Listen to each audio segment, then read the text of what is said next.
अल्लाह ने फरमाया मैं जमीन पर अपना खलीफा बनाने वाला हूं।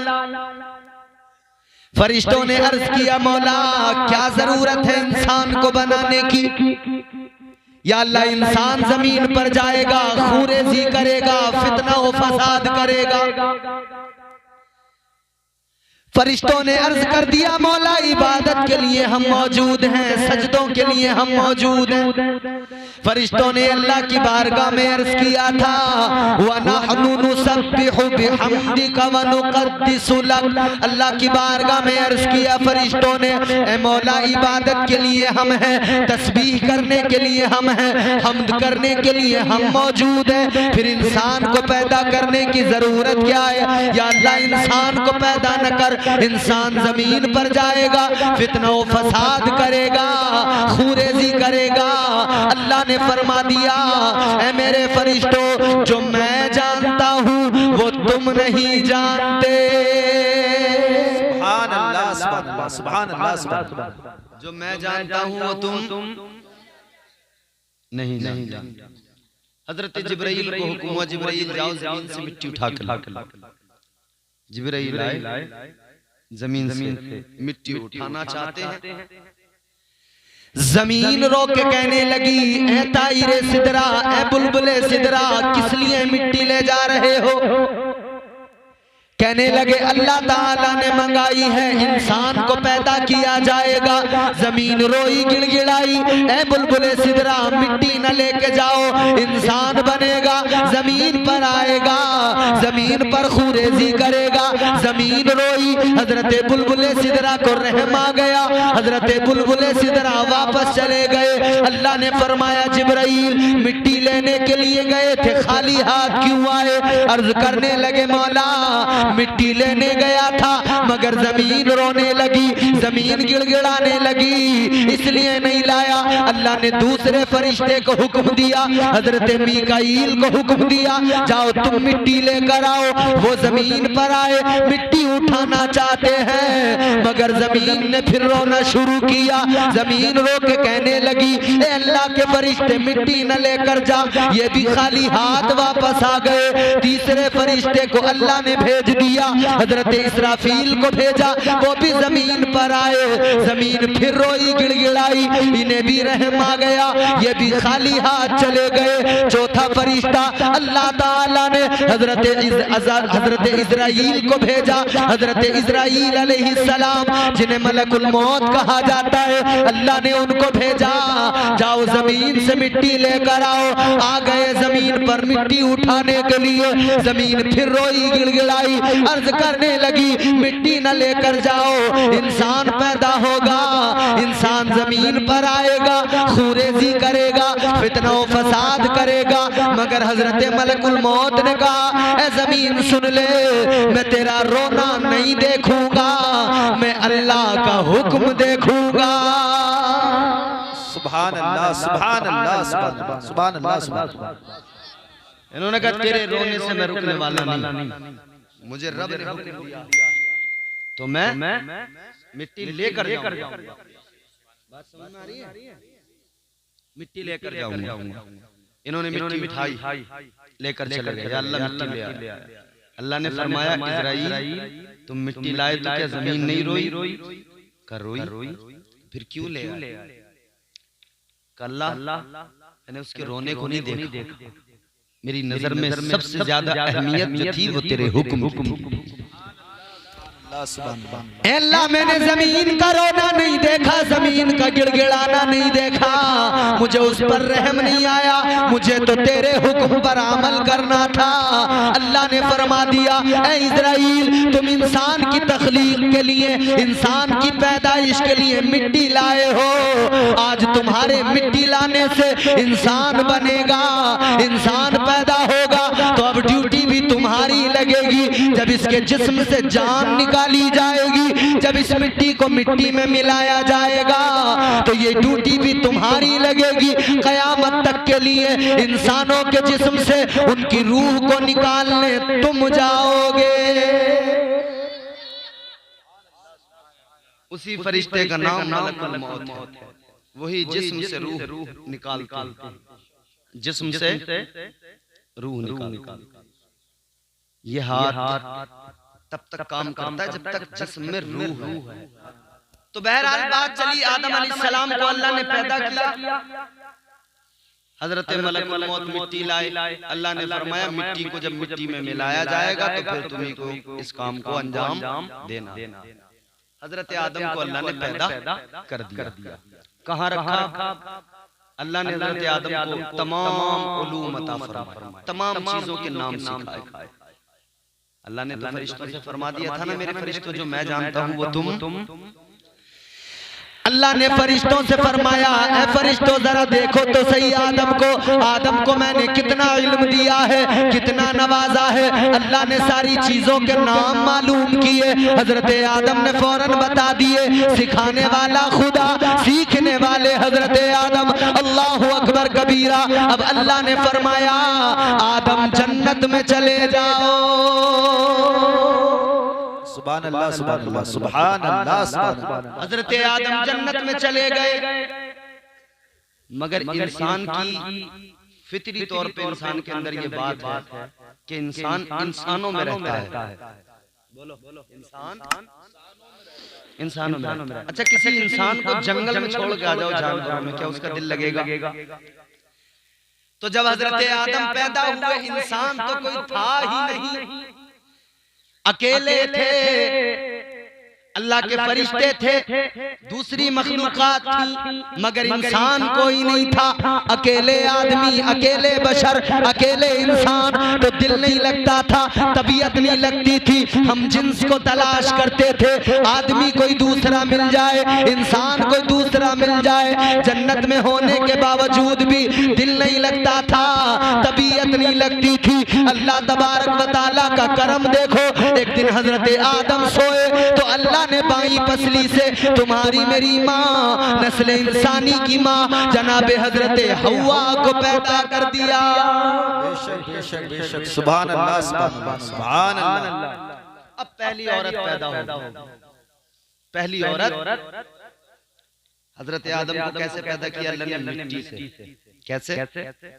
और हजरत हव्वा को पसली से। हजरत हव्वा की भी असल जो है ना वो दर हकीकत मिट्टी है, क्योंकि हजरत आदम ही मिट्टी से बने हैं। लेकिन अल्लाह ने हजरत हव्वा को पैदा किया तो प्रोसेस जो था ना वो बदल गया। हजरत आदम को पैदा किया, जमीन से मिट्टी मंगाई, फिर पैदा किया, मिट्टी से बनाया। लेकिन हजरत हव्वा असल तो उनकी भी मिट्टी है, लेकिन यूं मिट्टी मंगाकर अल्लाह ने पैदा नहीं किया, बल्कि हजरत हव्वा को हजरत आदम की बाई पसली से पैदा किया। क्या मकसद है, क्या वजह है, क्या रीजन है? तो मकसद ये है, हमारे मुफस्सिरीन फरमाते हैं मकसद अल्लाह का ये था कि औरत का तकद्दुस अल्लाह ने बुलंद किया है। औरत की पाकीज़गी का ये आलम है, अल्लाह ने उसके तकद्दुस को इतना बुलंद कर दिया कि फरिश्तों से भी पर्दा रखा है। फरिश्ता मिट्टी लाए और फिर हव्वा को पैदा किया जाए, अल्लाह को ये भी गवारा नहीं है। इसीलिए परवरदिगारे आलम ने, खालिक़े कायनात ने हजरत हव्वा को पहली औरत को बनाया तो फरिश्तों से भी पर्दा रख के बनाया। हजरत आदम की बाई पसली से बनाया और हजरत आदम जिस मिट्टी से बने लाया तो फरिश्ता है, मगर अब वो मिट्टी गूंद कर हजरत आदम तैयार कर दिए गए। तो अब ये भी फरिश्तों को इल्म नहीं है कि मिट्टी के किस हिस्से से हजरत हव्वा की विलादत हुई है। सुभान अल्लाह, सुभान अल्लाह, सुभान अल्लाह। पहली औरत पैदा हो गई हजरत हव्वा। तो एक बात तो समझ में आ गई, इंसान अकेला नहीं रह सकता, उसे जरूरत है दूसरे की। अब दूसरे की जरूरत है तो अल्लाह ने दूसरा कोई मर्द नहीं बनाया, बनाई तो औरत बनाई। ये भी साबित हो गया कि मर्द को औरत की ही जरूरत है। औरत को क्यों पैदा किया गया, अब मैं इस पे जरा सी गुफ्तगू करूंगा, फिर आप चाहोगे तो थोड़ी बात करेंगे, वरना यहीं पर ज़हमतें तमाम हो जाएंगी। अल्लाह ने हजरत हव्वा को पैदा कर दिया। हजरत हव्वा को कहाँ पैदा किया? बोलो माशाअल्लाह, माशाअल्लाह, माशाअल्लाह। अरे खानपुर की कादरी कमेटी आ गई, अल्लाह सलाम रखे। माशाअल्लाह।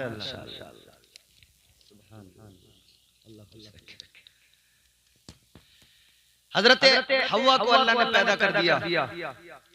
कहां पैदा किया बोलो? जन्नत में। कहां पैदा किया? हजरत आदम को अल्लाह ने जन्नत में पैदा नहीं किया था। ये भी बात अल्लाह ने हजरत आदम को जन्नत में पैदा करने के बाद में जन्नत में भेजा था, मगर हजरत हव्वा को कहां पैदा किया? जन्नत में। अच्छा, मैं इसलिए बुलवा रहा हूं आपसे ताकि आपके दिमाग में मेरी बातें घर कर जाएं। रिपीट करते हैं ना तो आदमी को याद रह जाती है बात। अल्लाह तबारक व तआला ने हजरत हव्वा को जन्नत में पैदा किया, तो मर्द की पैदाइश जन्नत में नहीं हुई मगर औरत की पैदाइश जन्नत में हुई है। अब सुनो, इसकी भी वजह बताता हूँ। इसकी वजह क्या है कि अल्लाह ने मर्द को जन्नत में पैदा नहीं किया लेकिन औरत को जन्नत में पैदा किया गया। इसका रीजन क्या है? हमारे उलमा फरमाते हैं, मुफस्सिरीन इकराम ने फरमाया, अल्लाह ताला ने जो औरत को जन्नत में पैदा किया उसकी कई वजह है। एक वजह यह है कि औरत जब जन्नत में पैदा हुई तो जन्नत है, जन्नत की खूबसूरती का क्या कहना, जन्नत के हुस्न का क्या कहना। अल्लाहु अकबर कबीरा।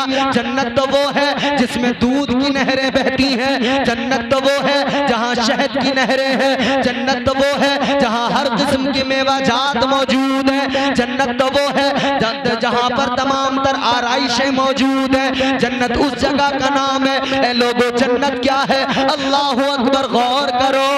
अल्लाह ने जन्नत को पैदा किया है, कितना हसीन बनाया है। अल्लाहु अकबर, गौर करना। और कितना बड़ा जन्नत को बनाया है। यहाँ दुनिया में किसी पर 1 बीघा जमीन हो, 2 बीघा जमीन हो, 5 बीघा जमीन हो, 10-20 बीघा जमीन हो, वो अकड़ के चलता है, कहता मेरे पास 50 बीघा जमीन है, 100 बीघा जमीन है। मगर मैं तुम्हें बताता हूँ, एक मोमिन वो मोमिन जो सबसे अदना जन्नत समझते हो, सबके बाद में जाएगा। बेशक जिसने गुनाह किए पहले गुनाहों की सजा मिलेगी, सजा भुगतने के बाद में फिर जन्नत में जाएगा। अदना जन्नत। सुनो, जन्नत को समझो। वो अदना जन्नती जब अपने गुनाहों की सजा काटने के बाद में जन्नत में जाएगा, सबके बाद में जन्नत में जाएगा, तो अल्लाह उसे जन्नत में कितनी जमीन देगा। जमीनों पे अकड़ने वालों, जमींदारियों पे फख्र करने वालों, वो अदना जन्नती, उस अदना जन्नती को अल्लाह ये जो दुनिया में जमीन देख रहे हो, अल्लाह उसे कितनी देगा। दुनिया में जो पूरी दुनिया है, पूरी दुनिया, सारी कायनात, पूरी दुनिया की जो जमीन है, आका अलैहिस्सलाम ने फरमाया इस जमीन से, पूरी कायनात की जमीन से 10 गुना ज्यादा जमीन अल्लाह उस बाद में जाने वाले जन्नती को जन्नत में अता फरमाएगा। नारे तकबीर, नारे रिसालत, मसलके आला हजरत, जश्न शादी मुबारक हजरत अल्लामा इम्तियाज अहमद साहब क़िबला बरकाती, जिंदाबाद जिंदाबाद। सुभान। तो आखिरी जन्नत में जाने वाले को जब इतनी जमीन मिलेगी तो सोचो जरा, गौर करो। अजमेर वाले राजा, हम सब के ख्वाजा हजरत ख्वाजा मोइनुद्दीन को कितनी जमीन मिलेगी? फिर गौर तो करो सुन्नियों। फिर साबिरे पाक को कितनी जमीन मिलेगी? फिर गौर करो। बगदाद वाले पीर सरकार गौसे आजम को कितनी जमीन मिलेगी? फिर आगे बढ़ो, सोचो जरा। हजरत मौला अली मुश्किल कुशा को कितनी जमीन मिलेगी? फिर जरा सोचो तो सही कि फिर मौला अली के बाद में जो दीगर नबी के सहाबा हैं, हजरत उमर फारूक आजम, हजरत उस्मान जुन्नूरैन, हजरत अबू बकर सिद्दीक, इन आका के सहाबा को कितनी जगह मिलेगी? अल्लाह सुभान अल्लाह, जिंदाबाद। ये जन्नत है मेरे भाई, और ये एक पूरा उन्वान है। अगर जन्नत का हुस्न बयान करने लगे ना तो फिर इस पर ही पूरी तकरीर हो जाएगी। मगर हमें आगे चलना। अल्लाह ने जन्नत में पैदा कर दिया, तो जन्नत बड़ी खूबसूरत जगह, बोलो है कि नहीं? जिसे जन्नत में जाना है बस वही कह दे, जिसे जन्नत में जाना वो कह दे सुभान अल्लाह, सुभान अल्लाह, सुभान अल्लाह, सुभान अल्लाह, सुभान अल्लाह। तो अल्लाह ने हजरत हव्वा को जन्नत में पैदा किया। अब रीजन सुनो, वजह सुनो। मुफस्सिरीन इकराम ने फरमाया अल्लाह ताला ने हजरत हव्वा को जन्नत में इसलिए पैदा किया कि औरत को बता दिया, ए औरत सुन ले, तुझे जन्नत में पैदा किया गया है, जन्नत के हुस्न को देख ले, जन्नत की रौनक को देख ले, जन्नत की सजावट को देख ले, जन्नत के हुस्न को देख ले। तुझे जन्नत में पैदा किया गया है कि तू आँख खोले तो सबसे पहले तुझे जन्नत नजर आ जाए, इसलिए कि औरत जन्नत में सबसे पहले जन्नत को देखे और जब दुनिया में जाए तो दुनिया में जाने के बाद में अपने घर को ये औरत जन्नत का नमूना बना दे। सुभान अल्लाह, सुभान अल्लाह, सुभान अल्लाह। तो अल्लाह का पैदा करने का मकसद जन्नत में ये था कि औरत जन्नत से जब दुनिया में जाएगी तो अपने घर को जन्नत का नमूना। मगर क्या बना दिया इन्होंने, कहने की जरूरत है। हर घर में महाभारत छिड़ी है, हर घर में महाभारत। जैसे ही आदमी घर में आया बस शुरू हो गया रिकॉर्ड, टैप रिकॉर्ड। तुम्हारी अम्मा ने यूं कह दिया, तुम्हारी बहनें यूं कहती हैं, न पानी को पूछा न खैरियत पूछी। और मेरी बहनों तुम भी गौर से सुन लो, अल्लाह ने तो तुम्हें जन्नत में, अल्लाह ने दुनिया की पहली औरत को जन्नत में पैदा करके पैगाम दिया है, अपने अपने घरों को जन्नत का नमूना बना दो। लेकिन तुमने क्या कर दिया, तुमने घरों में लड़ाई झगड़े इस कदर कर दिए, कभी सास बहू पे जुल्म कर रही है, कभी बहू सास पे जुल्म कर रही है। जिसका जहां मौका लग जाए, ये जरूरी नहीं है कि सास ही जालिम हो, बहुएं भी जालिम। वो तो भाई मौका है जिसका जहां लग गया। किसी ने सास पे सवारी गांठ ली, किसी ने बहू पे सवारी गांठ ली। अगर सास ज्यादा दमदार है तो वो बहू पे गालिब आ गई, और बहू दमदार आ गई तो उसने सास को दबा लिया। हर घर के अंदर महाभारत, हर घर के अंदर लड़ाई झगड़े। तो एक वजह तो ये मैंने बयान किया, अब दूसरी वजह सुनो। जन्नत में अल्लाह ने जन्नत को खूबसूरत बनाने के लिए जन्नत में और भी कई चीजें रखी हैं अल्लाह ने। वो क्या है? अल्लाह ने जन्नत में हूरों को भी रखा है।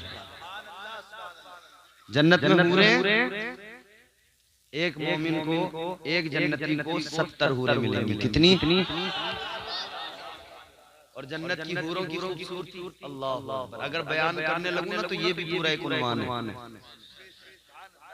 आओ जरा सी झलकी बता के चलता हूँ, जन्नत की हूरों का हुस्न क्या है, कितनी खूबसूरत होती है जन्नत की हूरें। गौर करो, फरमाया गया अगर जन्नत की कोई एक हूर, उसकी खूबसूरती बयान की गई। फरमाया गया अगर जन्नत की हूर अपनी एक उंगली को, जरा सी उंगली जमीन पे जाहिर कर दे, दुनिया में जाहिर कर दे, उसका उजाला इतना होगा, उसका हुस्न इतना होगा कि सूरज की ये जो रोशनी है फीकी पड़ जाएगी, चांद की चांदनी फीकी पड़ जाएगी, सितारों की जगमगाहट फीकी पड़ जाएगी। फरमाया गया उसकी खूबसूरती ये होगी, उसकी चमक ये होगी, एक लम्हे के अंदर उसको देखने के बाद में दुनिया के इंसान मर जाएंगे। इतनी खूबसूरत। और दूसरे मकाम पे हूरों का हुस्न बयान किया। जन्नत में हूरों की जो सरदारा है ना, उसका नाम है, उस हूर का नाम है लाइबा, बड़ी खूबसूरत। फिर कभी इंशाअल्लाह आना हुआ ना तो जन्नत की हूरों की खूबसूरती भी बता के जाऊंगा। अभी जरा इख्तिसार से काम करना, मुझे शादी के उन्वान पे चूंकि बात करनी है। अब सुनो, हुजूर ने मिसाल देके समझाया मौत कितनी बार आती है आदमी को? एक बार, एक बार मरता, एक बार मरता, दोबारा मौत। जब जन्नती जन्नत में चले जाएंगे और दोज़खी दोज़ख में चले जाएंगे, मौत तो दोबारा नहीं आएगी। मगर जन्नतियों को भी फिक्र लगी होगी और जहन्नमी जहन्नम में पड़े वो भी सोच रहे होंगे। जन्नतियों को फिक्र क्या होगी, उन्हें जो आसाइशें मिली, जो आसानियां मिली, वो सोच रहे होंगे, उन्हें फिक्र लगी होगी यार ये जो बहारें मिली हैं, ये रौनकें जो मिली हैं, कहीं मौत ना आ जाए, कहीं ये छिन ना जाए। भाई दुनिया में आदमी ने बंगला बना लिया, बिल्डिंग बना ली, प्रॉपर्टी बना ली, वो सोचता है यार मौत ना आ जाए, अभी तो घर में रहा भी नहीं। और वो तो जन्नत है। यहाँ शद्दाद ने जन्नत बनाई थी ना, शद्दाद ने बड़ी धूमधाम से जन्नत बनाई, बड़े शौक से बनाई, सारी दौलत लगा दी, सारा खजाना लगा दिया, जन्नत के अंदर सब कुछ उसने किया, दूध की नहरें भी बहाई, शहद की नहरें भी बहाई, उसने हूरों का तसव्वुर जो रखा तो उसने मुल्क के अंदर से जितनी भी खूबसूरत जवान लड़कियां थी सबको जमा करके अपनी जन्नत में डाल दिया। कहा ये जन्नत में मैंने अपनी हूरों को रख दिया। गिलमान का जब सुना तो उसने सारे जवान खूबसूरत लड़के जितने भी मुल्क के अंदर थे सबको जमा किया, खूबसूरत लिबास पहनाए, आरास्ता किया, अपनी जन्नत में डाल दिया। शद्दाद ने जन्नत बनवा ली। जब देखने के लिए गया तो उसने जैसे जन्नत में पहला कदम रखा, हजरत मलकुल मौत आ गए, फरमाने लगे वक्त पूरा हो गया। मौत के फरिश्ते ने कहा चलो जी खत्म। वैलिडिटी जैसे रिचार्ज खत्म होता है ना, 12 बजे आपका रिचार्ज खत्म हो जाएगा तो खत्म, अब फिर फोन नहीं लगता। जैसे मोदी जी ने 8 बजे आके कह दिया था आज रात 12 बजे से 500 के 1000 के नोट बंद हो गए, लोग टाइम खत्म, वैलिडिटी समाप्त। अब जब टाइम खत्म हुआ ना, अल्लाह के फरिश्ते ने कहा शद्दाद से कि हो गया टाइम खत्म। कहने लगा जरा सी मोहलत दे दो, ये जन्नत मैंने बड़े शौक से बनाई है, इतनी मोहलत दे दो कि एक बार अपनी जन्नत को देख लूं। अल्लाह के फरिश्ते ने फरमाया जब वक्त पूरा हो जाता है तो एक लम्हे की मोहलत नहीं मिलती है। कुरान ने तो ऐलान कर दिया इज़ा जाअ अजलुहुम ला यस्ताखिरून साअतन वला यस्तक़दिमून। अल्लाह ने कुरान में फरमा दिया जब वक्त पूरा हो जाता है एक लम्हा आगे नहीं होता, एक लम्हा पीछे नहीं होता, उसी वक्त पर मौत आती है। बेशक बेशक सुभान अल्लाह सुभान सुभान अल्लाह। फिर मोहलत नहीं, शद्दाद ने कहा जरा सी मोहलत दे दो, जन्नत देख लूंगा। कोई मोहलत नहीं मिलेगी, कोई टाइम नहीं मिलेगा, कोई वक्त। ऐ मेरे अजीजों गौर करो, मैं जन्नत की हूरों का तज़किरा सुना रहा हूं, जरा दिल लगा के सुनो, मोहब्बत से बोलो सुभान अल्लाह। तो मौत एक बार आएगी, जन्नतियों को भी जन्नत में फिक्र लगी होगी कहीं मौत ना आ जाए, कहीं ये रौनकें ये बहारें छिन न जाए। मगर दोबारा मौत नहीं आएगी। और जहन्नमी जो जहन्नम में पड़े होंगे, दोज़खी जो दोज़ख में पड़े होंगे, वो भी सोच रहे होंगे काश एक बार मौत और आ जाए। जो गुनाह हो रहे हैं, जो हम पर ये अज़ियतें हैं, हमें इन मुसीबतों से छुटकारा मिल जाए। वो जहन्नमी सोच रहे होंगे एक बार और मौत आ जाए, मगर मौत दोबारा नहीं आई। मगर उन्हें मिसाल देके अब समझाया क्या। ताजदारे मदीना वालिए कौनैन सल्लल्लाहु ताला अलैहि वसल्लम ने फरमाया मौत तो दोबारा नहीं आएगी, मगर अगर ऐसा होता कि दोबारा मौत आती तो कब आती? ऐसा है तो नहीं, मिसाल है। अगर ऐसा होता कि दोबारा मौत आती तो कब आती? हुजूर ने फरमाया उस वक्त आती जब जन्नती जन्नत में जाता और उसके सामने जन्नत की हूर आती, और वो जब हूर को देखता, वो जन्नत की हूर को देखता, उसके चेहरे पे नजर डालता, वो उसके हुस्न की तजल्ली को बर्दाश्त न कर पाता, उसके हुस्न को देखकर बर्दाश्त न कर पाता। आका ने फरमाया अगर दोबारा मौत आती तो जन्नत में जब पहली मर्तबा हूर को बंदा देखता तो उस वक्त में उसे मौत आ जाती उसके हुस्न की वजह से।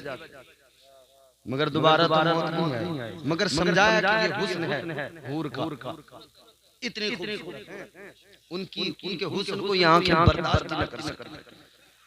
जब बहुत तेज वाला फोकस जिस लाइट का होता है उस लाइट पे आंखें ठहरती नहीं, ठहरती आंखें नहीं ठहरती। इसी तरह अब सुनो, अल्लाह ताला ने औरत को जन्नत में पैदा किया। दूसरा रीजन सुनो, अल्लाह ने औरत को जन्नत में पैदा किया, औरत ने जन्नत में हूरों को देखा, हूरों को दिखाया गया, उनका हुस्न दिखाया गया, उनका सलीका रहने का दिखाया गया, उनका बनना संवरना दिखाया गया, सजना संवरना दिखाया गया, उनका वो रहना दिखाया गया, और औरत को पैगाम दिया गया इन जन्नत की हूरों को देख ले, इनका सजना संवरना देख ले, जैसे ये बंठन के सज संवर के रहती है, तू दुनिया में जाएगी, तेरा निकाह होगा, तेरी शादी होगी, तू भी इसी तरह से बन संवर के रहना और सज संवर के अपने शोहर को राजी रखना। तो अल्लाह ने तो जन्नत में सिखा दिया कि बन संवर के रहना अपने शोहर के लिए, मगर यहाँ देखो औरतों को लीचड़ी बनी बिल्कुल सनीचरी एक नंबर की।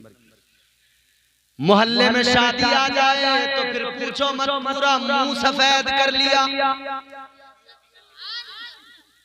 झाड़ू पे झाड़ू लगा रही है, तना बॉक्स का डब्बा खोला, एक बड़ी झाड़ू एक छोटी झाड़ू, से छोटी झाड़ू भिगो के पता नहीं क्या लगा रही है, धक्का। आदमी थका हारा घर में आए, बीवी को देखकर सोचता है दिल खुश होगा, मगर बीवी सनीचरी मिल रही है, दिल खुश होना तो छोड़ो, उसे देखने को दिल नहीं कर रहा। और मोहल्ले में शादी आ जाए तो बड़ी बंठन के जाती है, आदमी के सामने तो सनीचरी बन के रहेगी, मोहल्ले वालों के सामने बंठन के जाएगी। क्या बात है? अरे नमाज कहाँ पढ़ रही है? जब घर में सलीके से रहते नहीं है, नमाज तो खैर सलीके से रहती नहीं, नमाज तो आगे की बात होगी। इन्होंने तो ये समझ लिया नमाज ये समझ रही है आदमियों पे बस ये नमाज, और आदमियों में लोग समझ रहे हैं कि बुड्ढे पे नमाज। इमाम साहब बेचारे कहते थक जाते हैं कि भाई आ जाओ नमाज पढ़ लो, आ जाओ नमाज पढ़ लो। लोग क्या अभी क्या करेंगे, तो हमारा अगरानी के नहीं। याद रखना मौत कभी भी आ सकती है, कोई वक्त किसी को पता नहीं है कब आ जाए, कब मौत का फरिश्ता आकर पकड़ ले। याद रखना मरने के बाद में कब्र में जाना है, अपनी कब्र को भी याद रखा करो।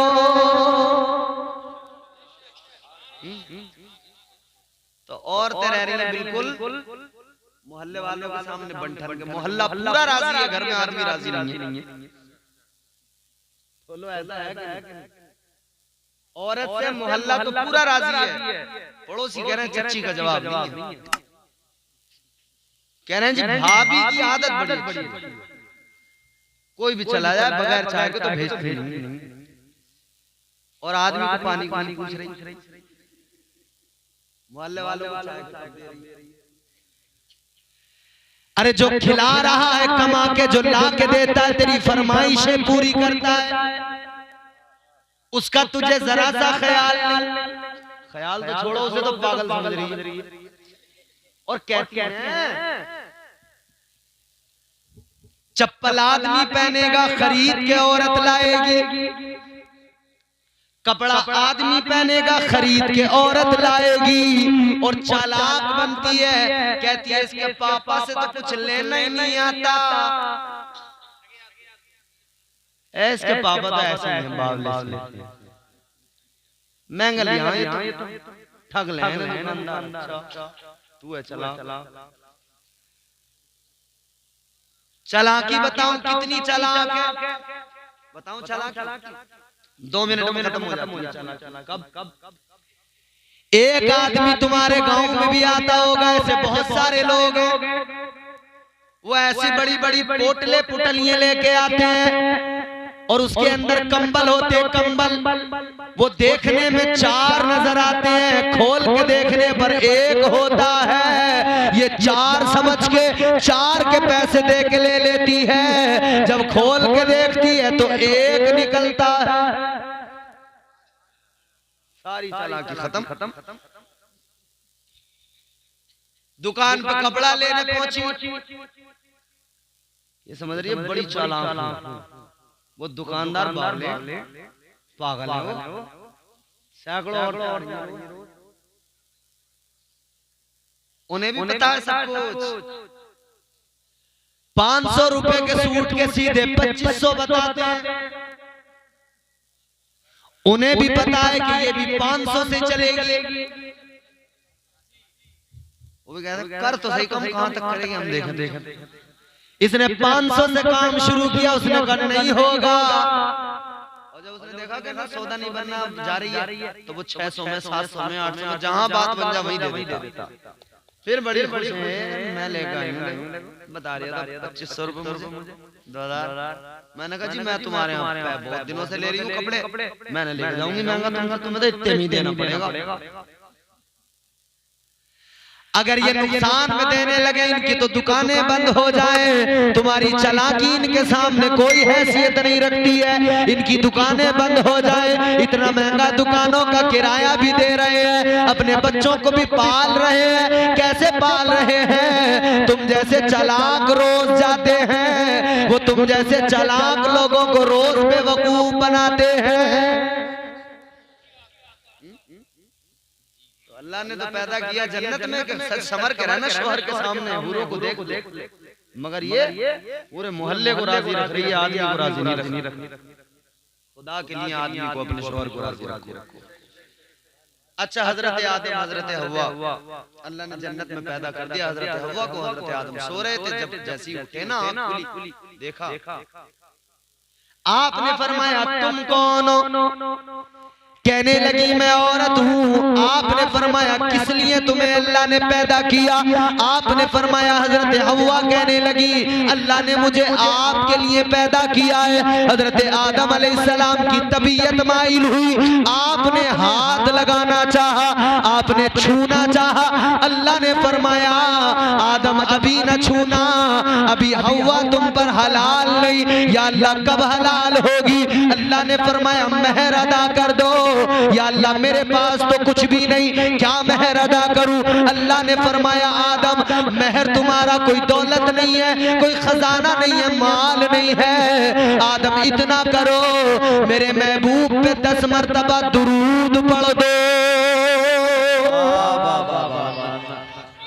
अल्लाह या रसूल जिंदाबाद जिंदाबाद। अल्लाह या रसूल माशाअल्लाह जिंदाबाद सब जिंदाबाद। अरे माशाअल्लाह। तो भाई महर क्या था? हुजूर पर दुरूद पढ़ना। जब महर अदा हुआ तो हजरत आदम हव्वा मिले, जब मिले तभी तो इंसान पैदा हुआ, तभी तो इंसानियत चली।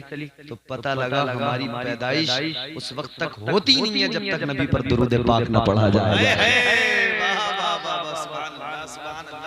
अब वो लोग जो नबी पर दुरूद पढ़ने पर, सलाम करने पर एतराज करते हैं, उन्हें बता देना अगर हलाली है तो नबी पर दुरूद पड़ेगा, इसलिए कि आदम ने जब तक दुरूद न पढ़ा हव्वा हलाल न हुई। तो दुरूद पढ़ना हलालियों की पहचान है। वाह वाह वाह वाह वाह। सल्लल्लाहु अलैहि वसल्लम। नबी पर दुरूद पढ़ना ये हरामियों की पहचान नहीं, हलालियों की पहचान। और जो दुरूद न पढ़े फिर समझ लेना इसके बरक्स में क्या है, हलाली हो नहीं सकता। निकाह हो गया, उस वक्त अल्लाह ने जैसे किया, दुरूद पढ़ दिया, मेहर अदा हो गया।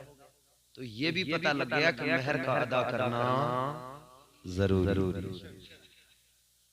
शादियों के मामले में बहुत सारी गलतफहमियां हैं हमारे यहाँ। बाज लोग मेहर तो 1 लाख का रखवा लेंगे, 2 लाख और अदा नहीं करते 1 रुपया भी। बाज लोग पहली ही रात में जब बीवी से पहली मर्तबा मुलाकात होती है तो वो सबसे पहले हाथ जोड़ के यही कहते हैं, दस्तबस्ता के बेगम साहिबा जरा मेहर माफ कर दो, मेहर माफ कर दो। मेहर कोई ऐसी चीज नहीं है कि तू उसको मुआफ करा ले। औरत अगर चाहे तो ना ले, ये उसे हक दिया अल्लाह ने।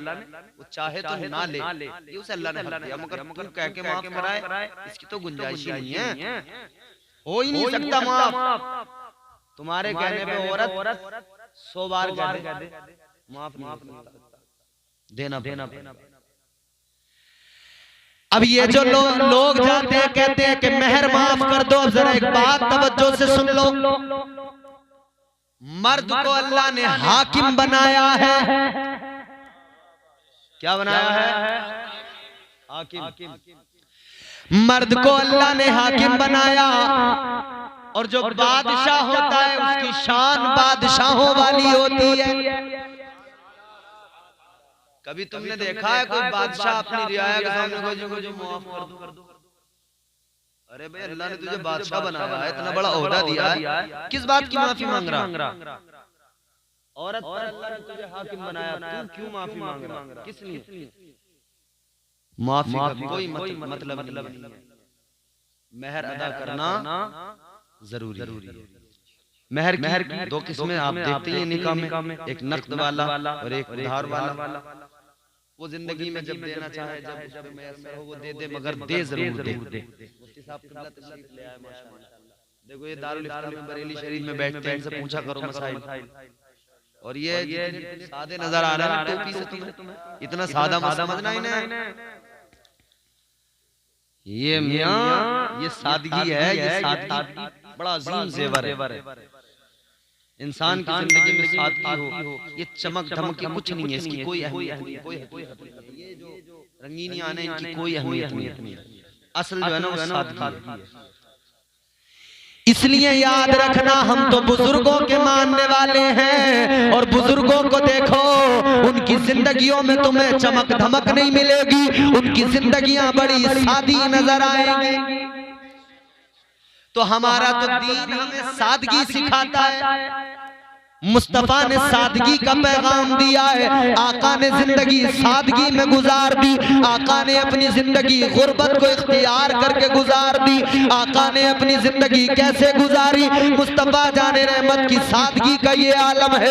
अल्लाहु अकबर कबीरा। हुजूर ने शिकम पर पत्थर भी बांध लिए, वाक़े भी कर लिए। आका ने उम्मत को सादगी सिखाई। ये उम्मत मगरूर हो गई, ये उम्मत अकड़ के चलने लगी, इस उम्मत में गुरूर पैदा हो गया। याद रखना, किसी कहने वाले ने कहा था, तू किसी और से न हारेगा, तू किसी और से न हारेगा, तुझको तेरा गुरूर मारेगा।